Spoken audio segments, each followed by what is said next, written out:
পৌষ পার্বণ শুরু হয়ে গেছে। আজকে আমাদের ছিল 3 রকম পিঠে, বাটের সাপটা, ভাজা পিঠে, তারপরে আরও সব পিঠে, সব নাম ভুলে গেছি, আমার ঠিক মনে পড়ছে না। চাল গুঁড়োনো ছিল, এইটা ভাজা পিঠের জন্য, আর আলাদা চাল গুঁড়োনো আছে। আর এখন তো সব মেশিন হয়ে গেছে, তারপরে মিক্সার হয়ে গেছে।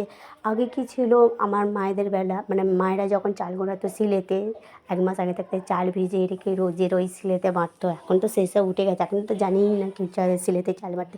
আমি নিজেই জানি না। যাকে সকলে মিলে বসে গেল পিঠে করতে, মা, বাবা, ঠাকুমা সবাই মিলে জোগাড় করে সবাই মিলে পিঠে করতে বসে গিয়েছি। আর আজকের দিনটা একটু মন খারাপ, যেহেতু ভাই নেই। ভাই পিঠে খেতে খুব ভালোবাসে, ভাই কাজের সূত্রে বাইরে গেছে।